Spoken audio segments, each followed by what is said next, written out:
Welcome back to another episode of the Transformation Leaders Podcast. I'm Sean Ennis. I'm joined by my co-host today, David Soden, and a wonderful guest, Meagan Bond, the founder of the Human Method. Meagan, welcome to the show.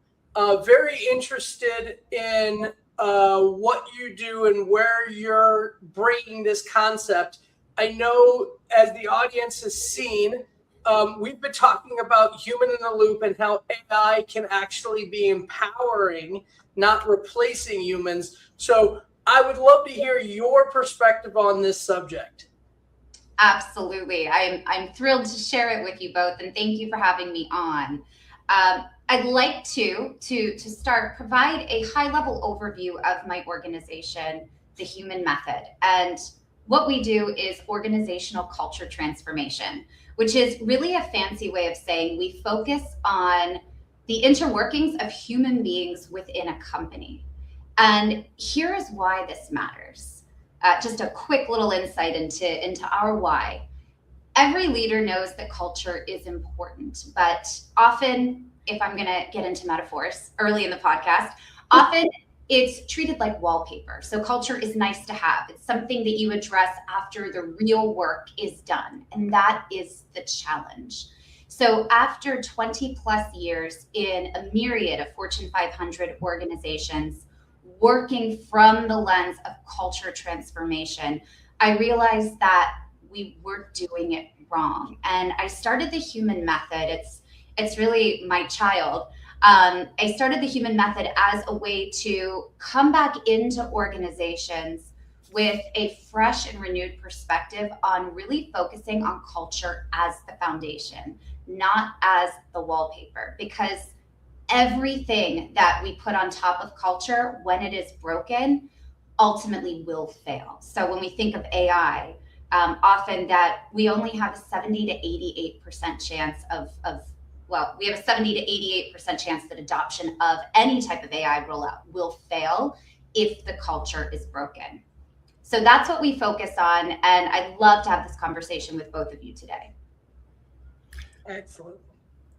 One of the things that Sean and I have definitely been talking about is the value that humans bring to the table. And we had a lot of shows where we talked about the technology, and if everybody that's watching this show has even seen the news cycle in the last 2 weeks, understand how important this is. They need to read no other articles past the recent Amazon debacle, where humans there have been reduced and instructed to use AI to the nth degree.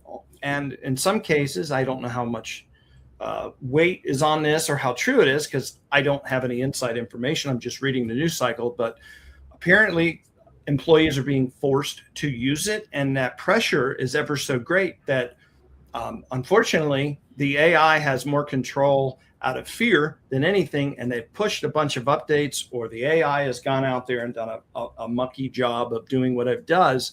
And unfortunately, orders have been deleted, systems have been taken down for days and hours on end, and it's been a fiasco. So this conversation could never be more timely than it is right now. Can you talk a little bit about your experience and also some of the inner workings of how AIs and humans, and more importantly, the readiness gap that exists and still exists, sadly, and probably will exist till the end of this year, is my guess, until people have enough of these oopses and figure it out. And I'm like, yeah, we maybe need to change this a little bit. Absolutely. Well, I'll start with this. I think that AI is clearly ubiquitous right now. It has been part of the conversation for a really long time, and it is entering our workforce at a rapid rate, oftentimes at a faster rate than humans can keep up with. So it makes for an interesting dilemma.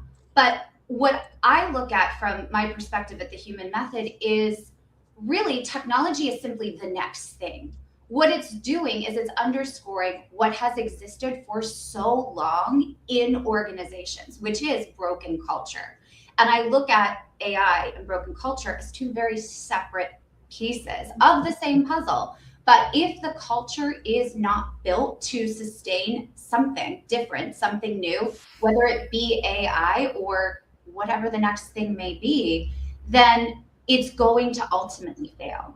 So I think the challenge really comes back to what is going on in our organizations throughout any industry. When we look at how people show up for work, how people think about how they approach their work, how leaders or managers are bringing their people along for the work ahead. And I think that when we simply force things on people without having that culture that can sustain these new things, these different ways of working, we are ultimately setting ourselves up to fail. So to me, there's two parts to this. It's fix the culture. And what that means is creating a culture of alignment, creating a culture with a shared mission, creating a culture of shared and consistent values, telling a clear story, having a narrative on where the organization is headed and why. Those pieces have to be there. And then also when we bring in the technology bit, how are we sharing this with our teams? Are we, like Amazon, shoving it down people's throats and just setting these demands and expectations? Is it a dictatorship? Or are we making it a conversation? And then I think the last piece to that is thus how your people will approach the tool, the bot, whatever it is, the process. People can approach technology from a place of empowerment. How can this help me make my job better? How can I be more strategic because I have this great tool that I'm learning how to use and navigate, and it's supporting me in a very fluid way, versus this is going to take my job. This is going to be my downfall. This is scary. I don't understand it. I'm confused. I don't have all of the information. Well, I'm shutting down. And so it's very kind of obvious, but we are missing this because we are so focused on the shiny bot and not that cultural piece that's always been there. I mean, again, I call it the transformation merry-go-round, right? So, way back when, when I was a young lad, we were starting to do things like fiber optics, and people are like, oh, well, I'm going to lose everything because I'm a copper guy, so I want to make sure everybody understands this is a systemic problem that you're addressing that goes back through all of our careers. AI is no different than cloud. That is whatever. It's the process of adopting new technology. There are different types of organizations. Some are early adopters, some are pioneers, some are laggards. And I think what you're focusing is how do I become a technology adopter and not being disrupted by the technology, but using the technology to disrupt, right? How do I flip that bit from being an organization that is afraid of technology, that is losing against technology, to the other way? And your answer is you got to get your people aligned with better culture. Yes. And I think, Sean, every time you say something, it always sparks more thoughts in my mind. It's the other piece to that I would like to add that you just struck within me is we become so focused on the technology and the tool when really what it's doing, the way that people react to the tool, whatever it is, that is your culture. So if people are approaching a new piece of technology or a new way of working with this mentality of fear, with this lens of, oh, I need to put my guard up, that is your culture in general. That is how people are coming to work. That is how people are thinking about other things as well. So I think what we often get really confused, especially the higher up we are in organizations, because the higher up we are, the further away we become from the reality of what is going on the ground. And we miss the fact that I go back to, it's not about the technology. It is the culture that is existing right now in this reaction to your tool, has nothing to do with the tool. It's the culture that has been created over time. Normally, middle management is seen as somewhat of a constraint or a bottleneck, but in this use case, it might be the linchpin to helping solve or bridge what's going on with the ambiguity behind the scenes at the top, where they're maybe disconnected, to the boots on the ground or the folks in the trench dealing with the day-to-day. What are your thoughts around how to better align senior leadership with maybe the people that are in the trench, and what should middle management do today that's actionable? Maybe not a whole plan, but at least just to get started to try to, bring these two halves together. I think Absolutely. a lot of companies are unfortunately trying to cut their costs, and this is where the greatest cost cutting is happening right now, is this middle management. And they may realize later, maybe we shouldn't have done that, because now you've got nobody left to do the interpretation. And the problem that existed, at least from my experience or what I'm seeing, Sean may have a different idea to this, but just kind of talk a little bit about that. And what are you seeing, Meagan? Absolutely, David. Well, first of all, it's so funny to me when we do these mass layoffs and job cuts, because that is a one-time fix. That is not sustainable.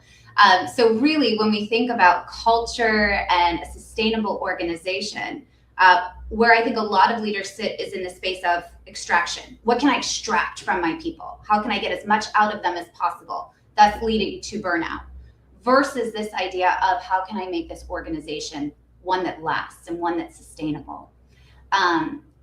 When we think of what middle managers can do today to respond to what's happening, I would love to say I have this incredibly profound new idea that no one's ever heard of, but really what it is, Sean and David, is it's going back to basics. And this is where we've really dropped the ball. We've kind of followed this technology trend of what's cool, what's new, what's different, what's outside of the box so far that we're off the page now. And really what it is when it comes to how we as humans respond to new and different and change is we really just need to show up for our teams as senior leaders, as middle managers. We need to get curious. We need to go back to the art of asking questions, not to respond, not to prove people wrong, but genuinely to understand what's going on. We need to practice the art again of active listening. So listening to understand, seeking to identify root causes as to where challenges may lie within a team or within an organization. So I think from a senior leader level, it's stepping back and understanding the basics that when you're the CFO, you are probably way too far away from the day-to-day details that your data analysts have down pat and can explain and can speak to. And so when you're speaking at a high level about problems going on in the organization and why we're bringing in a certain piece of data or a new tool, it's really at the kind of on the backs of the people that are actually doing the work without ever having asked them about the work. So I think leaders need to ask questions. They need to get curious about their organization rather than constantly looking outside of their organization.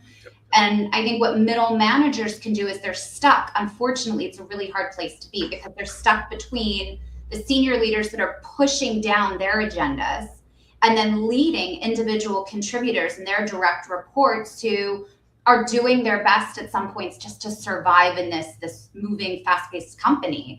And what middle managers can do to kind of keep some things a bit calmer is to go back to this idea of getting curious, asking questions and seeking to understand rather than constantly acting and executing. That's often what gets people in trouble. Yeah. I mean, again, I've heard this repeated a lot in the last 3-4 years, that the art of management is a dying art, right? You talk to individual contributors and you ask them, in your career, how many high quality managers have you had and what did they do? And it is really interesting the responses that you get from people. But it comes down to my question to you is the question that I get on a regular basis from people. Okay, Sean, I'm being told to show results in AI adoption. What kind of timelines are acceptable in today's society? Because I am seeing, for the most part, the unfortunate reaction that executives, high executives, upper management has. Well, what I can do is I can shoot people and hope that in 3 to 6 months I don't get shot. Yeah. Right. And that layoffs are the new give me another quarter or two. Yeah.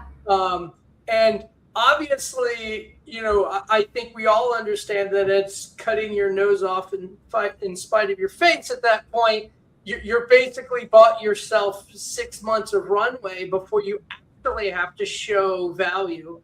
What would you tell these people who are really, as you put it, in a fight for their roles because of this disruption? Absolutely. What a wonderful and challenging question, Sean.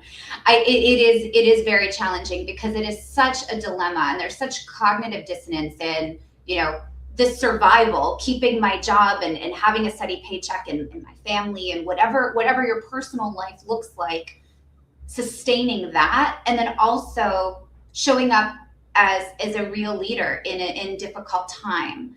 And so I think the best that we can do is, there's two things. Act locally.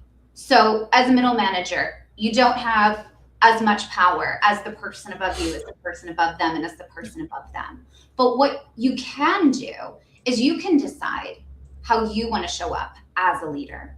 And you can kind of take your team within that space and really support them in the way that you would want to be supported.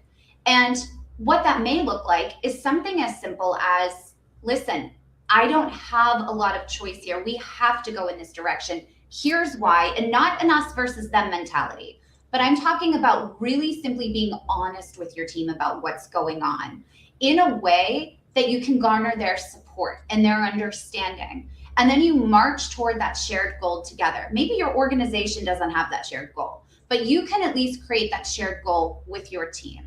In order for us to, be a sustainable team and, be here next year, here are some of the challenging things we're going to have to do this year. Here's what I expect from you. Here's what you can expect from me. Let's talk about it. What are some ways that we can get these results for, executive A in the next 6 months? Let's figure this out together, but really get in the trenches with your team. And here's the other thing. I've done a lot of studies on this. It's something like 98% of people wake up in the morning wanting to do a good job at work. These are people that are in the workforce. So there is a very, very small percentage of people who wake up and think, how can I really screw up today? How can I be on my phone and distracted, or, linger a little too long and office gossip at the proverbial water cooler? People aren't thinking about doing these things actively on their way into work. People want to do a good job. They want to add value. And I think it's really important for middle managers, you are empowered to make some choices on your own. Maybe not all of them, and maybe you're in a really challenging circumstance in this moment, but you are empowered in certain ways to choose how you want to show up, how you want to communicate with your team, and how you want to carry yourself as a person in the situation that you are in. Yeah. I got a question. I served in middle management for a couple of years, and actually more than a couple, but in any event, one of the things that I always try to practice, and I was looking over at my bookshelf that's close to my desk because I keep a lot of books that's real close to me. But this book that I'm going to show you guys, this is by Maxwell. It's 360 Leaders. And the concept of it, for those that are not familiar, is essentially you're managing sideways. You're not trying to, you were hired for a job to do, you have a lane, but this is managing outside of your lane, managing sideways. And so going back to the topics that we were talking about earlier about asking questions, I think the middle management should be asking questions. They should know that extraction is important to the executive leadership. And then they need to be thinking along the terms of, and I'll use a cliche term, do more with less, because that's also in the executive mindset. And as it relates to everything Sean and I, and now you, Meagan, that we're talking about with regards to humans first and AI, thinking about if I used AI, it's artificial, but I can now do more. Literally, finally, for the first time ever, if there was a true appreciation and understanding, you can do more with less, meaning less staff. By increasing the volume of outputs, you don't have to let anybody go. Think about the positive side, the growth. How can we grow our company by doing more with artificial intelligence? We don't now necessarily need to bring more people in, but we should be able to do more volume, higher volumes, automate the processes that are there, and start asking these questions and managing sideways. And everybody have those conversations. What do you think about that approach for middle management to today and what they're doing? I completely agree. I actually have a question for you, David, based on what you've shared. But to answer your question, I agree. I think that, we have to think outside of the box and be a little bit more fluid in how we approach the human experience in organization. And, no one is saying that we're in a perfect world where we can easily challenge and speak truth to power and make things different and make an impact. It doesn't usually work that way. And at best, we may find ourselves in a situation where we mostly like our job. We feel a little bit of empowerment. We have some control over what's going on. And so that we seek to do the best that we can. And I truly believe this idea of kind of leading sideways. I truly believe, and I believe this because I've seen it too many times to not believe it. When one person changes, there is some type of a reverberation effect that happens where the people around them start to change and the people around them start to change. Yep. And I know it sounds corny, but sometimes all you can do is start with that one person. And why not let that one person be you? Why not be the person that comes in with a different lens, with a more creative approach to how you bring people along, and in a way find, I challenge your audience, like find an interesting way to navigate what you're going through, the challenges that you're currently facing in your organization or in your situation. Find an interesting way to approach it differently than some of the people around you, how they're approaching it, and just be more thoughtful about what that could look like. I think that's a really interesting piece. But David, I want to come back to what you were saying, because you were talking about, we keep getting all of this technology and all of these things keep getting piled on us, and we're meant to navigate through all of that. And we could navigate through that by really getting excited about it and going back to this idea of empowerment, empowering ourselves to do more, to have space to be more strategic and less tactical. In your experience, why do you think that is not typically the case? Why do you think people drown in the tool rather than leverage it for better use? So the answer to that in my analytical mind is racing right now, because I've got like a lot of different things coming through. And I think the primary one is, and this is just because of experience, and sadly, this has happened probably over the last 10 years because of the conundrum that we're talking about and discussing. I think a lot of people are in roles right now because of the do more with less mentality. They've taken on more responsibility, more roles than they're typically either comfortable with or have the expertise in. A lot of times 3, 4, and more people have been let go. And now we have more hats to wear in our day-to-day life. And so that disorientation has caused, I guess for lack of a better term, passion in the job or the role that they're doing. Not so much maybe for new hires, because new hires are coming in, they know what they're getting into. If they accept it, then hopefully they're pairing themselves well with what it is that they're being hired for. But I think the biggest risk where this happens is for older employees, say in a company 3 years plus. Definitely in 5-year mark, and it probably exponentially gets worse from there. But I think if they as individuals go back to their roots, what do I want to do? What do I want to contribute? And then going back to that manage sideways. And this is maybe a call out or a suggestion for leadership on either middle management or executive management. Try to find areas that your people want to be in. Doesn't mean that they're there, but just find out, try to match their skills with their passion. And that seems to be the biggest gap or hole that's missing. People are still passionate, or they want to do something in another area, but they're not quite sure how to navigate through that. And I think this is the hole or the vacuum inside of HR in a lot of these companies. They're not fulfilling that need. Sean? Oh, I am absolutely a believer in the fact that there is a complete lack of unity in most businesses today.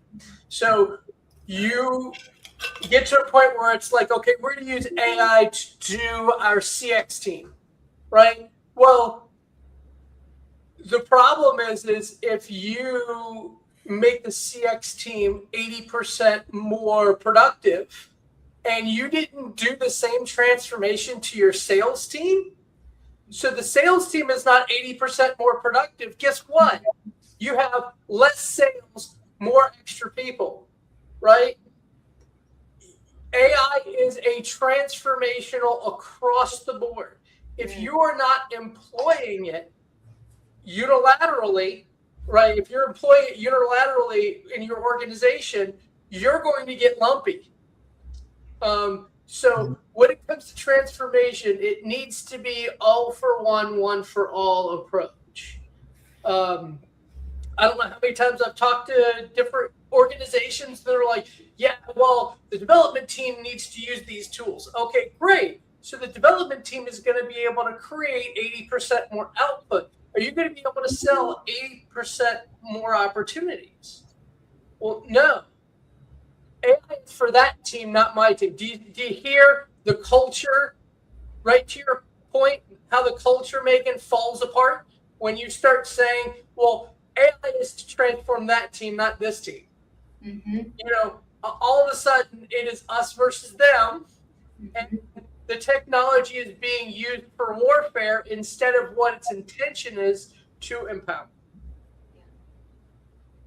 And I think another thing that's happening is we're also not defining what productivity looks like when the technology soaks up 20% of your job. What am I meant to do with my time? How do I fill that space? I think there's an expectation. Oftentimes when we've led in a dictatorship, there's an expectation that people will somehow miraculously feel empowered and know exactly what they're expected to do with this 20% extra time. And that can be scary as well. So there's a lot of pieces here. And I think that one of the biggest things that I've learned in my work is what often looks like resistance is simply lack of understanding. Mm-hmm. I think I'm full of cliche terms today. What isn't measured can't be improved. And I think that's the biggest vacuum, because leadership is like, okay, and I've seen this happen all too often. If leadership, and I'm saying executive leadership, isn't aligned within their own mind or even amongst the C-suite team, there are constant variables in their heads where essentially it's like throwing spaghetti at the wall. I told you I was full of cliche terms. And so, if we just throw stuff to see what sticks, it causes chaos, because a lot of these things have to be measured. And that sends the data and analytic teams and the operations team and everybody else scattering for whatever. And this, to me, is the biggest loss of momentum in organizations where they, if they're looking for the number one factor that makes them fall behind, it's rapid fire change, chaos at the top, throwing different approaches out to see what works, rather than say, okay, listen, we're not 100% sure. We're okay saying we don't know what's happening. Let's come up with an A, B approach or strategy. Let's have some teams go out and throw stuff at the wall to see what sticks. If there are results at a measured level, then you're not causing chaos to the entire organization. You're still able to move forward, measure it, and not maybe be subjected to the risk and or analyze to see, hey, if it is working, how do we slowly or rapidly, depending on the use case, roll this in? And again, this is where AI can make very, very fast work. To Sean, your point about development, just rapid cranking stuff out. Historically, they used to have repositories full of ideas, full of requests, full of asks. But now with AI and AI assisted coding, they're cranking stuff out left and right. Now there's a user uptake problem, because to your point, Meagan, people don't know what to expect. They don't know what to do. Now they've got all these tools being thrown at them out of the org, and they don't know how to consume it, how to leverage it. What's the point? What's the end result? Like, where are we going with this? And so that chaos just continues to happen. If you were consulting a company in that, like, what would be some ways to help them navigate through that from what you've either done or from what you've seen or conversations you've had lately? Absolutely. So you tell the story, and it's bifurcated, because with people, you can't tell the story. People are fluid. We don't know what we're going to get. That's not something you can measure for. You really can't. People will surprise you. However, you can tell the story around the transformation. There is a beginning, a middle, and an end. And to tell the story, you have to start with a very thorough and objective current state analysis. One of the first things that falls apart with any of these transformations is at the very beginning, to both of your earlier points, when you don't have an aligned leadership team, you cannot get objectively clear on what's actually happening in the organization. Mm-hmm. And until you can do that, you can't really solve fully for how this tool is going to improve what's wrong or what's broken or challenging in the organization. And so often we lose the majority of the impact of that work at the very first step of trying to tell this story. And then let's just add, we don't bring people along, we don't communicate, we communicate ineffectively or in a spotty manner. Some teams are really bought in, some teams don't even know what's happening. And it's kind of this ad hoc, hodgepodge experience that's happening within one organization. The other thing that I would say that often gets in the way, and this is controversial because I think a lot of people would be surprised at this statement. One thing that I believe gets in the way is this adherence to process when we are navigating people. So when you think of change management, when you think of these different forms of how we get people to work through a change, we approach humans as if they are a process. Yep. And we fulfill this check the box mentality. Okay, we've created a burning platform. Check.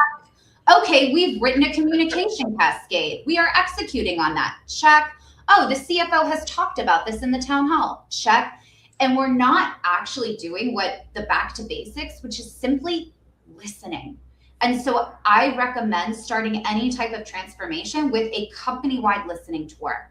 Surface what's going on in your organization, seek to understand, ask questions, hear what people are saying. And then from there, you can start to solve some of the broken bits in a really thoughtful and intentional way.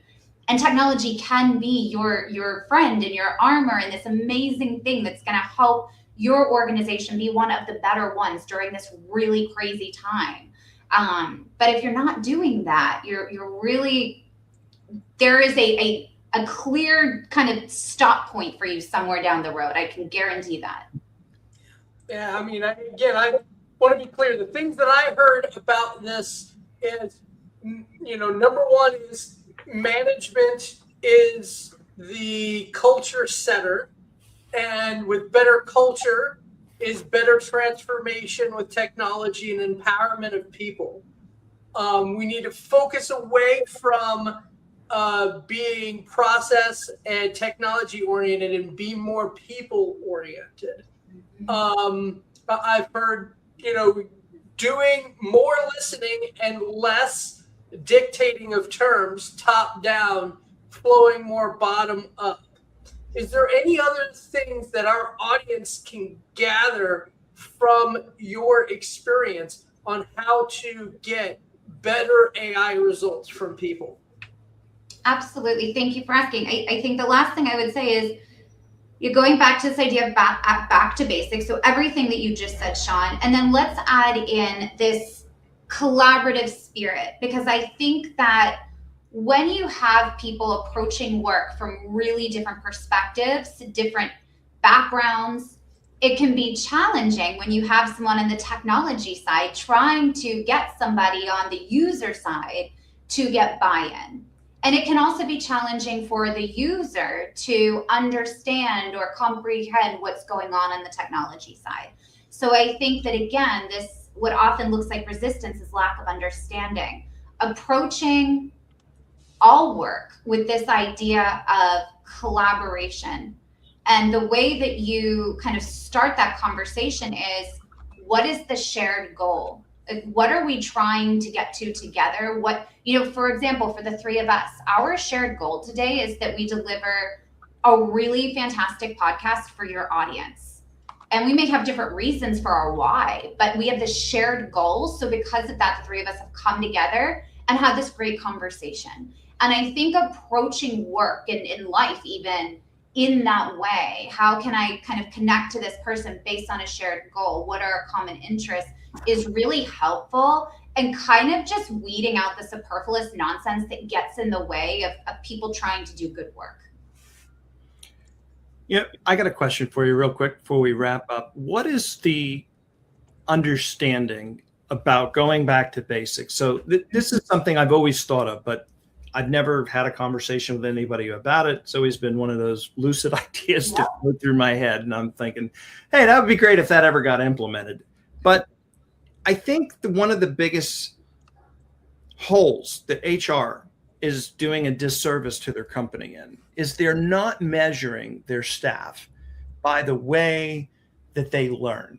In other words, part of the interview process and part of the onboarding is to understand what is the preferred method that employee likes to learn. Are they visual? Do they like to watch videos? Do they like to read, maybe on their own time? Are they like ones that like to engage, have conversations? Like everybody, think back to school and education. People learn differently. And as a result of that, if the HR knew how just kind of break it up into thirds, I guess, is to, how their staff, how their employees learn, or how that uptake happens, and meeting them where they are through whatever the initiatives are, whatever the communication, making sure that they hit the most, the strongest one there, back it up with something else. But the point is here, cover all three so that everybody is being able to consume the information of whatever the initiative is in the way that they are able to, and I'll use another cliche burned out term today, grok, the information is trying to come out of the org. I think a lot of times, things are dispersed in town hall, or somebody writes a 400-foot email and, maybe they're visual learners, they just scan over it. Hey, did you hear that information? Or why isn't this? And, oh no, I missed that. So, is there any validity to that idea? Like, could companies maybe learn to communicate better by meeting their staff based on how they consume information, how they learn? Because it's just too much. Chat, Slack, email, smoke signals, whatever's going on. But there's always this, hey, we don't communicate well. That is, when you go back to the basics, it's probably the number one thing that I always see come up again and again and again. And then that follow-up question is, how do we communicate better? Yes, great questions. I would start with, in terms of how we learn, I think we've got to go beyond that, because when I think of how we learn, there was a period of time where, LinkedIn learnings came out, and this really popular term, bite-sized learnings, came out, and organizations were using it all over the place, and it was highly ineffective. They measured these learnings. They were highly ineffective across the board. So I think we get caught up, and that just kind of ties into, David, what you were speaking about a moment ago with, Slack and Teams and Zoom and all of these different channels. We're creating these cultures of multitasking, and data proves that multitasking isn't actually a thing. We aren't effective when we multitask. I mean, we can do it, but we're not nearly as effective as if we split up our day and focused on one thing at a time. We're much more effective, and that's how cognitive workers work, is by doing one thing at a time. So we're not even creating a workforce that's conducive to a cognitive worker, which, that's a whole other podcast. But when it comes to the learning piece, this is my take. Yes, I totally agree. I think that we could do much better in terms of how we train and communicate and teach. However, The piece before that we're really missing, and this goes back to the foundation, the culture piece, people need to first want to learn. And so it doesn't matter how we're approaching. You could be the best visual learner that there is, and someone could pop in visual content in front of you, and you're totally missing all of it because you just don't care, or you have 17 things on your to-do list, or your boss is emailing you, or you just had a bad review, or whatever. I mean, insert comment here. And so I think it's more, we have to go back to not how does Sean learn, how does David learn, how does Meagan learn? How do we inspire people in our company to want to learn, to want to know about this new thing or this new practice? And then we can empower individuals to learn in a way that is most conducive to them. Because I actually don't think that learning information in a way that is perfect for every single individual needs to fall on the company. I don't think the company owes you that. I think the company owes you the information and the tools to do your job. And I think what the company owes you is the support and inspiration and clarity to want to do your job. And when you want to do something, we will figure it out. We've all been in those places where we've made something happen because we really wanted it. And that's where we kind of need to shift about how we think about organizational cultures. Excellent. Absolutely. I mean, again, Meagan, is there anything else you want the audience to take away? How can they reach you for follow-ups on any of this content? Absolutely. So thank you. As Sean and David have kindly displayed my website, please visit the Human Methods website. You can reach out to me via the website. My email is there. If you want to take a quick note, it's Meagan Bond at thehumanmethod.org. But one last thing, I mean, there's so many things I'd love to share with you. And one thing that, I want you to know, that your audience, I don't look at myself as an expert in anything. I am not sitting here as your subject matter expert in culture work. I am still learning as I go. And I think that when we call ourselves experts, when we put ourselves in this box, this label of, I know everything there is to know about this thing, we lose the opportunity to grow and learn more and become better. We in turn become obsolete. So my challenge would be, continue to be curious, continue to ask questions, continue to think outside of the box, and then think outside of that box and challenge the norm, because the norm isn't great right now in terms of how we're doing business. So challenge the norm, and those are the most important things, is really being true to yourself and what feels right. Because when you do that, it's not cheesy. It's when you do that, you do your best work. You are the most focused. You are the most intentional about your choices each and every day. That's excellent information. I don't know about you guys, but I definitely learned a few things or two and got some ideas off my or out of my noodle here, and then got some great advice on that last question. So, Meagan, it was an absolute pleasure having you here today. And for everybody else watching, you guys can catch us every Wednesday on the Transformation Leaders Podcast. Our website is down below. Previously, we had the email and the website, but if you have any questions, you can reach out to us. If for some reason you can't get to the rewind button, you can reach out to either Sean or I. We can put you in contact with Meagan, and happy to work with you one-on-one or whatever that may be to help you solve your next challenge or whatever it is that you're working for. Otherwise, catch us here every Wednesday at 12 o'clock noon Eastern Standard Time. That's it, and that's all we have for you today. Thanks. Have a great day. Bye-bye. Thanks, Meagan. Thank you.